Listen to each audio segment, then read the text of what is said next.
ሰላም ጤና ይስጥልኝ። ውድና የተከበራችሁ የቻናሌ ቤተሰቦች እንደምን አመሻችሁ።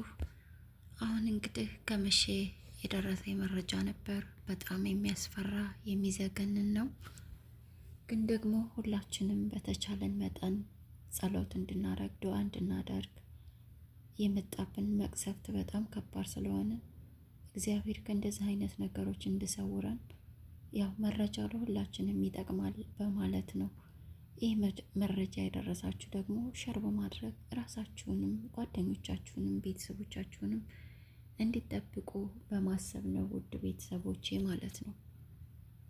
ምንድነው የተፈጠረው? እንግዲህ ሪያድ የምትኖር ኢትዮጵያዊ አዲስ የመጣች እንግዲህ እንደ ማንኛውም የቤት ሰራተኛነት ተቀጥራ ለመስራት የመጣች ኢትዮጵያዊ አንዲት ሀበሻ ናት ማለት ነው። እናም ገና ከመጣች 1 ወር ከ15 ቀኗ ነው። ስትመጣ ግን ኤርፖርት ላይ ከአንዲት ኦሮሞ ጓደኛችን ጋር ማለትም ይቺ አሁን የጉዳዩ ባለቤት የአማራ ተወላጅ እንዲሁም ወሎ እንደሆነች በግልጽ ተናግራለች ማለት ነው ያቺኛዋ ልጅ። እናም ከዚች ከኦሮሞ እህቷ ጋር በአንድ ነው የመጡት ማለት ነው። ውድ ተመልካቾቼ እንዲሁም አድማጮቼ እናም ስልክ ተቀያይሮ ነበር። ኦሮሞዋ እህታችን እዚህ የምትኖር ሳውዲ አረቢያ የምትኖር የቆየች እህት አለቻት። እናም የእሷንም ስልክ ተቀያይረው ነበርና እንግዲህ ሁላቸውም ወደ ተመጡበት ቤት እንዲሁም በአንድ ብንመጣም አንድ ቤት አንገባም ያው እንደሚታወቀውና ሁሉም ወደ የደረሳቸው ቤት ተለያይተዋል ከቢሮ። ነገር ግን ስልክ ተለዋውጠው ስለነበረ እንደደረሰች ስልክ ገዝተው ካርድ ሞልተው ሰጥተዋቸው ስለነበረ በዛ በካርድ መሰረት ለአንድ ሳምንት ያህል ሲገናኙ ቤተሰብንም ደህና መግባቷንም የስራውንም አይነት እያወራች ነበረ። እንዲሁም ከጓደኛዋ ጋር ደህና ቤት ነው እየተባባሉ ጭምር እያወሩ እንደነበረ ሰምተናል። ከዛ በኋላ ግን የሞሉላት ካርድ ሲያልቅ ልጅት ትጠፋለች። ከዛ በኋላ ከኢትዮጵያም ቤተሰብ በስልክ ስለተቀያየሩ ኢትዮጵያ ያሉ ቤተሰቦቿ የልጅቱ ማለት ነው የወለየዋ እችኛዋን የኦሮሞ ጓደኛዋን ልጃችን ጠፋች በሰላም ነው ወይ ያሉ ይጠይቋት ነበረ። እሷም ያለበትን ሁኔታ አስረድታቸዋለች። ነገር ግን ከጓደኛዋ ከእህቷ ጋር እህቷ እዚህ የኖረች ስለሆነች እሷ ካርድ ሞልታ እንድትደውልላት ታደርጋለች። ከዛም ይች ልጅት ጓደኛዬ ነች ስላለቻት እህቷ ካርድ ሞልታ ደወለችላት። እግዚአብሔር ይስጣትና ያው በስደት ያለ ሰው ይተዛዘናል።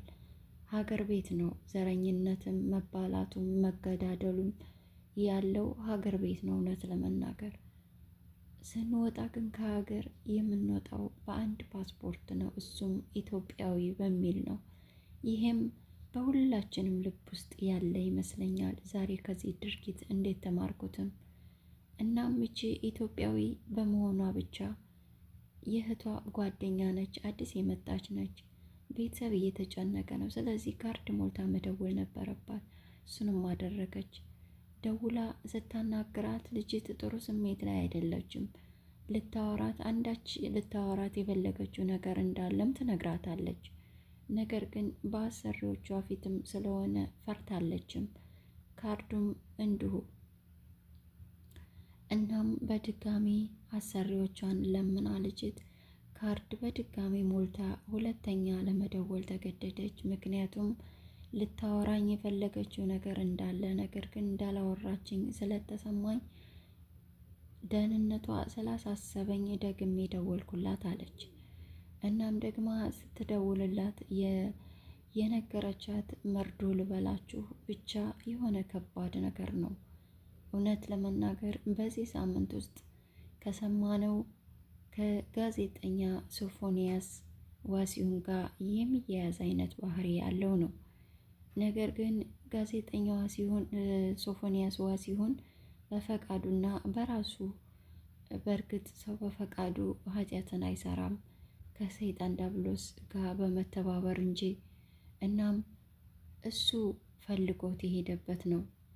ልጅት ግን እህታችን ሚስኪን የምታሳዝን ፍጥረት እንደ ማንኛውም ኢትዮጵያዊ ከሀገሯ ወጥታ ሰርታ ለመለወጥ አስባን የወጣችው እንጂ እንደ አይነቱስ ጽያፍ ነገር ያጋጥመኛል ብላ ከቶስ መች አስበው።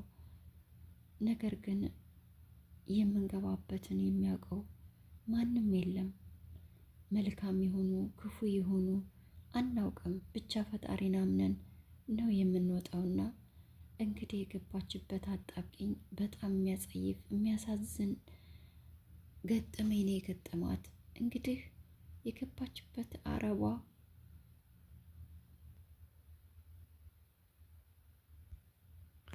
በጣም ነው የሚያሳዝነው እውነት ለመናገር።